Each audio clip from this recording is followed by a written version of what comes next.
Hoy quiero compartir con usted acerca de la oración y cómo estar en un lugar de oración. Por lo tanto, leamos Juan 15:16. No me elegisteis vosotros a mí, sino que yo os elegí a vosotros, y os he puesto para que vayáis y llevéis fruto, y vuestro fruto permanezca, para que todo lo que pidiereis al Padre en mi nombre, Él os lo dé. Esta es una de las grandes promesas y también una de las grandes instrucciones en la vida de oración. Hay dos cosas que determinan la contestación a la oración. Dos cosas que deben estar bien antes de que su oración sea contestada. Primero, usted debe orar por la cosa correcta, es decir, usted debe pedir a Dios por algo que esté de acuerdo a la voluntad de Dios. Busque 1 de Juan 5:14. Dice, y esta es la confianza que tenemos en Él, que si pedimos alguna cosa conforme a su voluntad, Él nos oye. Sería absurdo el pensar que Dios pudiera contestar una oración por algo que vaya en contra de su voluntad. La oración, como lo he dicho varias veces, no es el doblar la voluntad de Dios para que vaya de acuerdo a la nuestra. Orar es encontrar la voluntad de Dios y obedecerla. Así que, en primer lugar, está el contenido de la oración. Pero hay algo más que es necesario. Usted pudiera estar orando por algo correcto y no recibir respuesta. Hay algo más que es vitalmente necesario si es que espera respuesta a su oración. Y eso es el carácter de quien está orando. Ambas cosas, contenido y carácter, son necesarias para que la oración sea contestada. Así que una persona no solo debe orar de acuerdo a la voluntad de Dios, sino que debe estar viviendo de acuerdo a la voluntad de Dios. Ahora, de estas dos cosas, ¿cuál es la más importante? ¿El contenido de la oración o el carácter del que ora? Lo segundo es más importante que lo primero. ¿Por qué? Porque si usted tiene un carácter justo, correcto, y está viviendo de acuerdo a la voluntad de Dios, entonces Dios puede enseñar de su voluntad. La cosa más importante no es el que usted sepa cómo orar. La cosa más importante es que usted esté calificado para orar. Porque si no lo está, entonces usted tiene que aprender cómo orar. Escuché de un entrenador de básquetbol que, manejando por el campo, vio a un jovencito de casi 2 metros de altura. Se le acercó y le dijo, ¿sabes? Puedo darte una beca para el colegio. Me gustaría que juegues básquetbol en nuestro equipo. El joven le contestó, señor, no tengo ni idea de cómo se juega básquetbol. Y el entrenador le dijo, oh, no te preocupes por eso. Nosotros te enseñaremos a jugarlo porque ya tienes la talla física para hacerlo. ¿Sabe? Dios nos puede enseñar a orar si espiritualmente somos altos. Es decir, si somos lo que debemos ser, entonces Dios puede enseñarnos su voluntad. Su vida de oración no puede ser más grande que su vida personal. La porción bíblica que estoy compartiendo con usted hoy ha sido un gran desafío para mi vida. De hecho, me ha motivado a examinar mi vida y a arrepentirme de algunas cosas. Yo quiero que mi vida sea la clase de vida en la cual Dios se complazca y diga, le voy a enseñar a Adrián mi voluntad y voy a contestar sus oraciones. Usted puede orar por las cosas correctas y sin embargo su oración puede no ser contestada. Y usted no sabrá qué es la cosa correcta aunque ore por ella, si es que no está en la voluntad de Dios, si es que no está viviendo la voluntad de Dios. Cuando Israel ganó la batalla en Jericó, muy cerca de Jericó había un pueblito insignificante llamado Ai. Después de haber conquistado la gran ciudad de Jericó, conquistar ese diminuto pueblito de Ai parecía la cosa más fácil del mundo. Sin embargo, los israelitas fueron derrotados por los habitantes de Ai. Fueron avergonzados y fueron humillados. Y Josué, con su rostro en tierra, oró a Dios y le preguntó por qué había permitido que eso sucediera, como tratando de responsabilizar a Dios por la derrota. Y Dios le dijo: Josué, levántate. Israel ha pecado. En otras palabras, Dios le dijo: Josué, la oración no es la cosa más importante en este momento. Lo más importante ahora es que estén bien conmigo. Verá, la oración es una especie de cortina de humo con la cual podamos ocultar nuestro pecado. La Biblia claramente lo dice en el Salmo 66:18. Si en mi corazón hubiese yo mirado la iniquidad, el Señor no me habría escuchado. Es la vida la que ora. Usted puede predicar aún sin estar bien con Dios. Y debo confesar con vergüenza, pena y arrepentimiento que algunas veces yo he sido culpable de eso. Usted puede enseñar sin estar bien con Dios. Es más, usted puede testificar sin estar bien con Dios. ¿Sabe por qué? Porque todo esto lo hacemos de persona a persona. Usted no conoce mi corazón. Solo me está escuchando. Y está probablemente diciendo: espero que esté en lo correcto, pastor. Creo que usted es un buen hombre. Bueno, espero que usted crea que lo soy, porque, dicho sea de paso, creo que lo soy. Usted puede tener un maestro con el don de conocimiento y de expresión, y lo que enseña es bueno. Usted puede testificar, y sin embargo su corazón no estar bien con Dios. Pablo dijo en Filipenses 1:16, los unos anuncian a Cristo por contención, pensando añadir aflicción a mis prisiones. Y en el verso 18 hace una profunda declaración. ¿Qué pues? Que no obstante, de todas maneras, o por pretexto o por verdad, Cristo es anunciado. Y en esto me gozo, y me gozaré aún. Usted podría cantar, enseñar, testificar y aún predicar sin estar bien con Dios. No digo que debería hacerlo, sino que podría hacerlo. Pero definitivamente usted no puede orar sin estar bien con Dios. ¿Sabe por qué? Porque las otras cosas son de persona a persona y nosotros nos podemos engañar mutuamente. Pero la oración es del hombre a Dios. Y usted no puede engañar a Dios. Y francamente, esa es la razón por la que muchos no oran. No pueden engañar a Dios. Así que seguimos haciendo todas estas otras cosas, pero cuando se trata de la oración, no queremos orar porque sentimos que Dios nos conoce y nosotros, en verdad, no queremos mirar el rostro de Dios. Cuando usted se desvía espiritualmente, la primera cosa que desaparecerá de su vida será su vida de oración. Cuénteme acerca de su vida de oración y yo le diré qué clase de relación tiene con Dios. Cuando usted apostata, lo primero que dejará no será necesariamente el ganar almas, o el enseñar, o el predicar, o el cantar, o su trabajo en la iglesia, o ser miembro de algún comité, o ser anciano o diácono de su iglesia. No.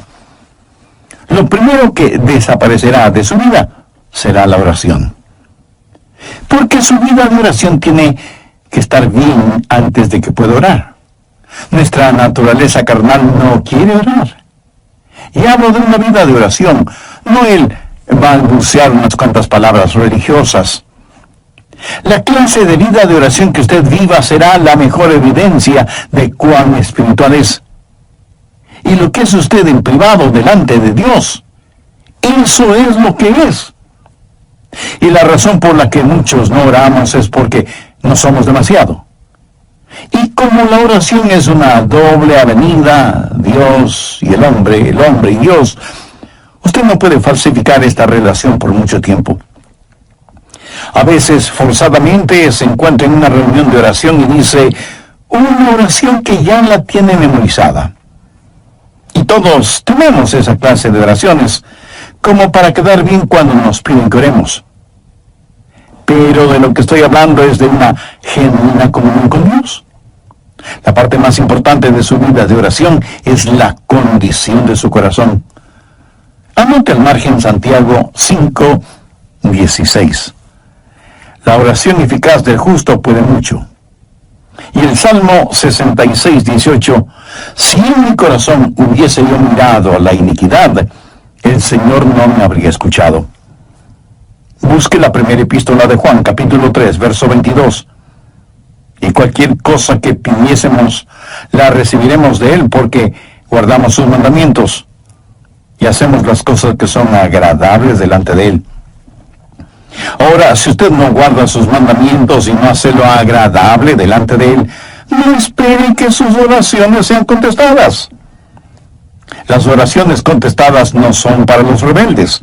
El contenido de la oración y el carácter de quien ora son cosas necesarias a fin de que la oración sea contestada. Vamos ahora al Evangelio de Juan, capítulo 15.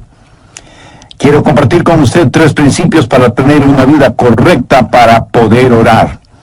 Juan 15, desde el verso 1. Yo soy la vid verdadera, y mi Padre es el labrador. Todo pámpano que en mí no lleva fruto lo quitaré, y todo aquel que lleva fruto lo limpiará, para que lleve más fruto. Ya vosotros estáis limpios por la palabra que os he hablado. Permaneced en mí y yo en vosotros. Como el pámpano no puede llevar fruto por sí mismo si no permanece en la vid, así tampoco vosotros si no permanecéis en mí.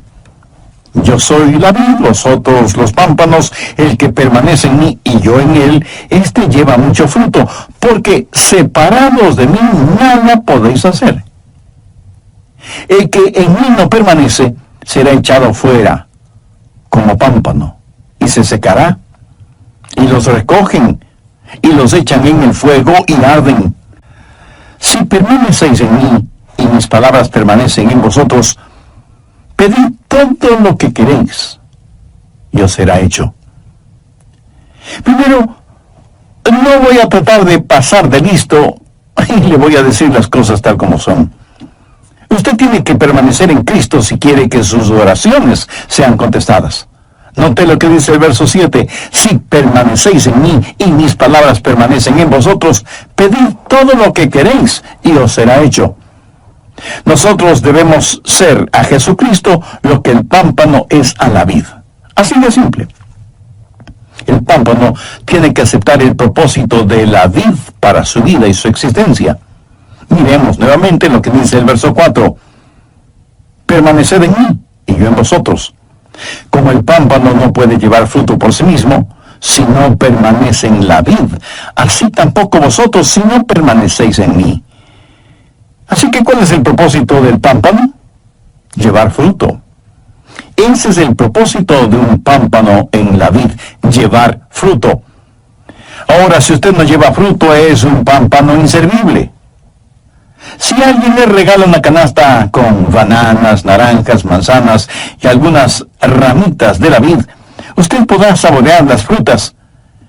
¿Pero qué va a hacer con las ramas de la vid? ¿Masticarlas? ¿Chuparlas? No lo creo. Los pámpanos de la vid deben llevar fruto. Juan 15, 16. No me elegisteis vosotros a mí, sino que yo os elegí a vosotros. Yo os he puesto para que vayáis y llevéis fruto. Si usted quiere que sus oraciones sean contestadas, tiene que permanecer en Cristo para que Él pueda utilizar su vida como pámpano que lleva su fruto. ¿Alguna vez le ha pedido a Dios que le sane de alguna enfermedad y Él le curó? Y gracias a Dios por eso. Pero suponga que usted le oró a Dios para que le sane y Él no lo hizo. Bueno, puede haber un número de razones para eso. Una pudiera ser la siguiente. Dios le pregunta, ¿por qué debo darte salud para que sigas sirviendo al diablo? Es decir, ¿por qué la vid debe darle vida al pámpano si el pámpano no produce ningún fruto? Esa clase de pámpano debe ser estirpado. ¿Por qué Dios debe bendecirle? ¿Cuál es el propósito de la oración? El propósito de la oración es que Dios sea glorificado cuando usted produzca mucho fruto. Juan 15:8 dice, en esto es glorificado mi Padre, en que llevéis mucho fruto y seáis así mis discípulos. A Amigo, permítame preguntarle en una forma muy personal, ¿es su vida una vida que glorifica a Dios? Y si es que su vida no glorifica a Dios, ¿por qué debería Dios contestar sus oraciones? Recuerde que usted dará fruto solo cuando permanezca en Cristo. No necesitamos más pámpanos. Lo que necesitamos son pámpanos saludables que, permaneciendo en la vid, den mucho fruto. El pámpano no produce el fruto. Lo único que hace es llevar el fruto. El fruto no es la responsabilidad del pámpano, es la responsabilidad de la vid. La responsabilidad del pámpano es permanecer en la vid. ¿Le parecería correcto el pedir a Dios que le bendiga financieramente cuando no tiene ninguna intención de dar para la obra de Dios por medio de su iglesia o de organizaciones misioneras? ¿Le parecería lógico el orar que Dios le dé buena salud cuando su cuerpo lo ha dedicado para sus propios placeres y no para que sea la morada del Espíritu Santo? ¿Cree usted que sería correcto el orar por sus familiares, vecinos y amigos perdidos cuando usted no quiere ser el instrumento de Dios para ese propósito y está esperando que Dios envíe a otra persona para que haga ese trabajo? ¿Cree que es correcto orar por alguien que necesita ayuda, que necesita una mano compasiva de misericordia, y a lo único que se compromete usted es a orar, pero no a ayudar en forma práctica? Déjeme decir todo esto de otra forma. Estaría bien que el pámpano le orara a la vid y le dijera: veo que vas a producir muchos racimos de jugosas uvas, y no estuviera dispuesto a llevar algunos de esos racimos. Si no permanecemos en la vid, si como pámpanos no estamos dispuestos y listos para cumplir el propósito de la vid, ¿por qué Dios debería derramar sus bendiciones sobre nosotros? Veamos nuevamente el verso 7. Si permanecéis en mí y mis palabras permanecen en vosotros, pedid todo lo que queréis y os será hecho. Si usted todavía no es un pámpano en la vid, le invito a orar de la siguiente manera: Señor Jesús, yo deseo ser uno de tus pámpanos. Deseo tu vida fluyendo a través de la mía. Pero antes necesito que perdones mis pecados, me limpies, me sanes y me salves. Agradezco tu sacrificio por mí en la cruz del Calvario y pido tu ayuda para llevar el fruto que tú quieres que lleve. Hazme la clase de persona que tú quieres que sea. Y ven este mismo momento a mi corazón con Dios. No digo que debería hacerlo, sino que podría hacerlo.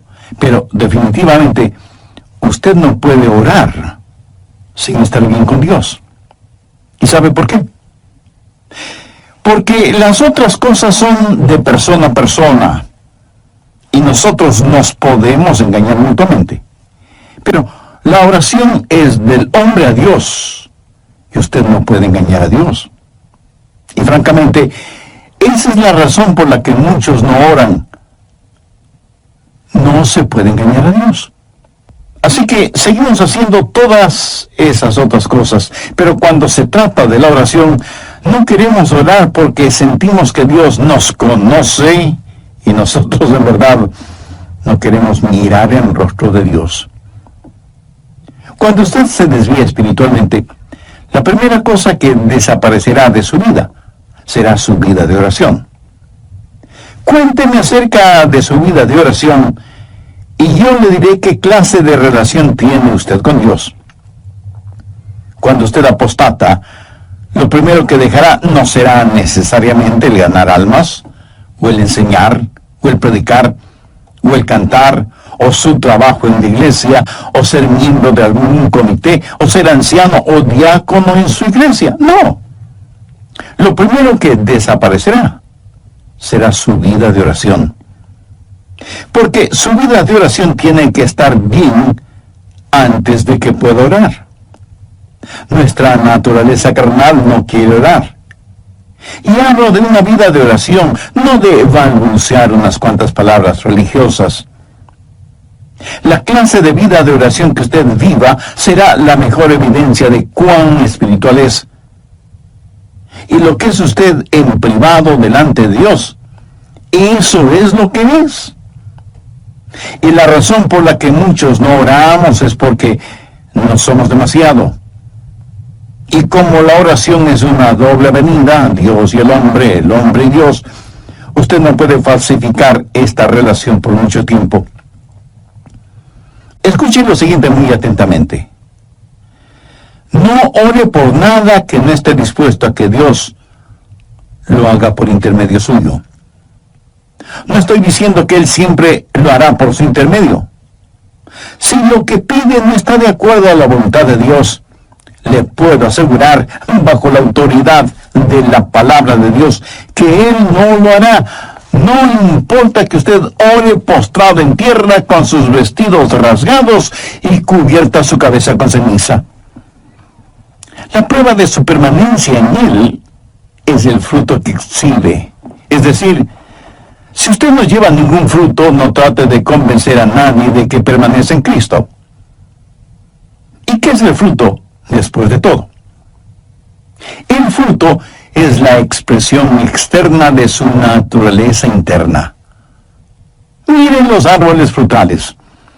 A cierta distancia usted no puede decir si es un árbol de peras, o de manzanas, o de duraznos, o de cualquier otra fruta. Tal vez usted sí puede identificarlos. Yo en eso soy ignorante. Para mí todos los árboles me parecen iguales. Pero los puedo identificar de inmediato cuando veo su fruto.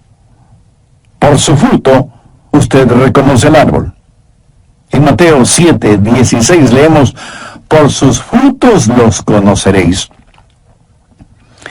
La naturaleza interna de un genuino creyente que permanece en Cristo es Cristo. Cuando usted permanece en Cristo, la naturaleza de Jesús va a estar en usted, así como cuando un pámpano permanece en la vid, la misma naturaleza de la vid va a estar en ese pámpano. O sea, la misma vida de Jesús estará en usted si usted permanece en Cristo. El fruto del que está hablando aquí no es el construir iglesias grandes o pequeñas, ni el ganar tantas personas para Cristo. El fruto del que está hablando aquí lo encontramos descrito en Gálatas 5, los versos 22 y 23. Mas el fruto del Espíritu es amor, gozo, paz, paciencia, benignidad, bondad, fe, mansedumbre, templanza. Contra tales cosas no hay ley. Alguien ha comentado muy sabiamente, por cierto, que estos versículos son la biografía de Jesús. La vida de Jesucristo va a ser reproducida en mí. Y alguien dirá, bueno, yo pensé que deberíamos ser ganadores de almas. Yo creo que ese debe ser el fruto. Pues no lo es.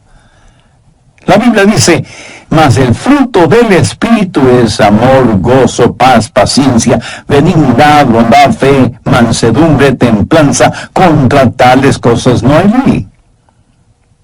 La semilla está en el fruto. Es la semilla la que se reproduce, pero es el fruto que ocasiona que la semilla sea esparcida. Y lo que necesitamos hacer es tener frutos que hagan que la semilla sea deseable. Es la vida del Señor Jesucristo la que va a estar en nosotros cuando permanecemos en Él. Cuando estamos unidos con Cristo, su vida fluye de nosotros. Y cuando usted ha estado junto a una persona que permanece en Cristo, usted, por así decirlo, ha estado junto a Jesús. Usted me dirá, pastor, eso está un poquito exagerado. No, de ninguna manera. Amigo, Dios está en nosotros. Él habita en nuestra humanidad. Pablo, escribiendo a los hermanos en Galacia, les dijo: ya no vivo yo, mas vive Cristo en mí. ¿Sabe cuál es el problema? La gente está teniendo contacto con iglesias, denominaciones, programas y estructuras. Y lo que la gente realmente necesita es tener contacto con Jesucristo. Necesitan conocer a Jesús. La vida de Dios necesita fluir de nosotros. Y cuando la vida de Dios emane, salga de nosotros, es cuando daremos fruto, y fruto que permanezca. Veamos una vez más Juan 15:16. No me elegisteis vosotros a mí, sino que yo os elegí a vosotros, y os he puesto para que vayáis y llevéis fruto. Si usted, el pámpano, no está dando ningún fruto, es que no está permaneciendo en Cristo, que es la vid. Usted está rechazando a aquel que le ha escogido y le ha ungido para que dé fruto, y para que su fruto permanezca. Otra vez diré que el fruto del que estamos hablando no es ningún edificio, porque a la larga todos los edificios se convertirán en ruinas. Solo espere que pase el tiempo. Y con ese pasar del tiempo, el frío pero real aliento de la destrucción terminará con edificios y todo lo demás. Todo lo que el hombre construye, el hombre lo puede destruir, o el tiempo lo hará. Pero lo que usted hace en el poder del Espíritu Santo de Dios nunca jamás será destruido. Ese fruto permanecerá, será eterno.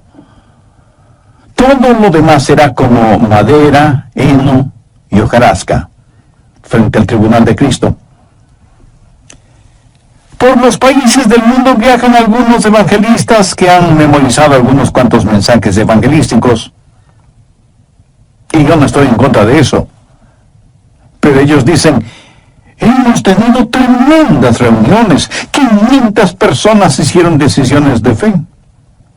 Bueno, si usted quiere saber si fueron tremendas reuniones evangelísticas, regrese un año después y vea si hay 500 discípulos.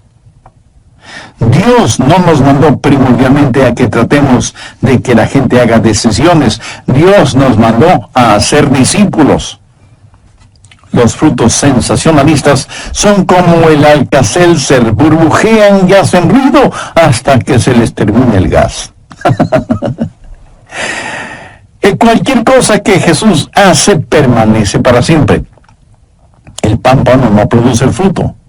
La vid produce el fruto. El pámpano lleva el fruto. Si usted quiere que sus oraciones sean contestadas, tiene que permanecer.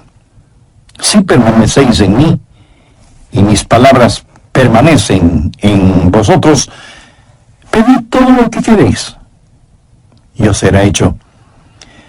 Cuando usted comienza a dejar que la vida de Jesucristo fluya a través suyo, cuando está disponible para los propósitos de Cristo, cuando se rinda por completo a Jesús como el pámpano a la vid, entonces, mi querido amigo, tendrá la clase de vida que necesita para orar y que sus oraciones sean contestadas.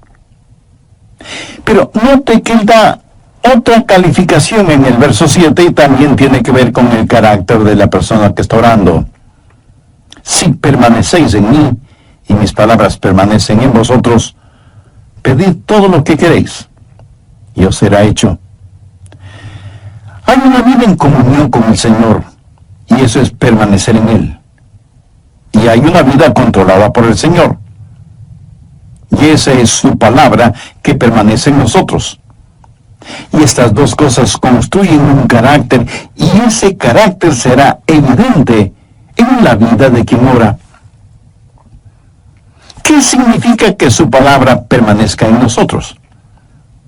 La palabra permanecer quiere decir vivir con, estar permanentemente en el hogar. Cuando la palabra de Dios llega, no lo hace como huésped por una noche, sino que viene a tomar residencia en nosotros, y ese momento comienza a habitar en nosotros. Cuando eso pasa, sucederán tres cosas. Primero, la palabra de Dios le controlará. Es decir, la palabra de Dios por medio de sus mandamientos le dirá lo que debe o no debe hacer. Y los mandamientos de Dios son eso, mandamientos, no sugerencias. ¿Hay alguna cosa que Dios le ha dicho que haga y que usted no la está haciendo? Todo pámpano que en mí no lleva fruto lo quitará, y todo aquel que lleva fruto lo limpiará, para que lleve más fruto. O sea que hay un proceso de poda. ¿Cómo Dios hace eso? ¿Qué herramienta usa? Bueno, leamos el verso 3. Y a vosotros estáis limpios por la palabra que os he hablado. ¿Notó eso? La palabra de Dios es la podadora. La palabra de Dios es la que le controla. La palabra de Dios es la que le limpia. ¿Alguna vez usted ha sido recortado o podado? Si no lo ha sido, eso quiere decir que no pasa mucho tiempo en la palabra de Dios. ¿Sabe lo que Dios poda en nosotros? Y usted me dirá, el pecado. Sí, es cierto, pero eso no es todo. Él poda de nosotros las ramas secas, las no productivas, las ramas que succionan la savia de la vida. O sea, demasiadas diversiones, televisión, pasatiempos, gastos innecesarios en lujos y vanidades. Y usted me preguntará, pastor, ¿qué hay de malo en eso? Escúcheme. Si esas cosas no dan el fruto que Dios espera, ¿de qué sirven? Quiero decir, no es que produzcan fruto venenoso, sino que simplemente nos absorben la vida, succionan nuestra vitalidad espiritual. Y uno de estos días vamos a estar frente al tribunal de Cristo y entonces diremos, ¿por qué no dejé que mi vida sirviera más para Cristo? ¿Por qué gasté tanto tiempo en cosas que no fueron importantes? Si usted hubiera permanecido en la palabra de Dios, y la palabra de Dios hubiera permanecido en usted, la podadora de Dios hubiera hecho lo que debía hacer en usted. ¿Sabe? Usted no tiene que podarse a usted mismo, porque francamente usted no sabe cuáles son las ramitas o las hojas secas que debe recortar. Y porque además recortar donde no debe y recortar donde sí debe hacerlo, pues se volverá un fanático. Permanezca en la palabra de Dios y la palabra de Dios le limpiará, le controlará y le comunicará la voluntad de Dios.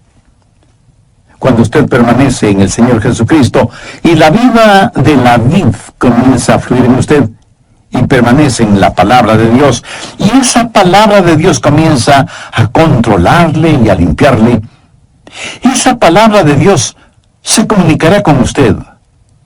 Y lo que es su voluntad y lo que es la voluntad de Dios será la misma cosa. Y entonces el contenido de su oración será el correcto. Pero recuerde, es el carácter que le ayuda a tener el contenido. ¿Sabe cuál es el mayor obstáculo para su vida de oración? Usted. Yo quiero que la gente sea bendecida con el fruto de mi vida. Y yo creo que usted desea lo mismo. Yo quiero que mis hermanos en la fe, mis hijos, mis nietos, mis amigos puedan saborear el fruto de una vida que permanece en Cristo. Y permítame decirle algo personal. He sido desafiado por la palabra de Dios ahora mismo. No estoy aquí como el paradigma de alguien que ya lo ha solucionado todo. Tal vez en algunas cosas soy el más necesitado de los seres humanos porque de alguna manera conozco un poco más de lo que muchos conocen. En Lucas 12:48 leemos, porque a todo aquel a quien se le haya dado mucho, mucho se le demandará. Ahora piense, ¿hay algo tan valioso en la vida que no vale la pena que nuestras oraciones sean contestadas? El solo pensar de esa manera es una irreverencia. Debemos pedir a Dios que nos ayude a permanecer en Él, a rendirnos completamente a Él para cumplir sus propósitos. Un pámpano existe con un solo propósito, el estar en la vid. Un pámpano que no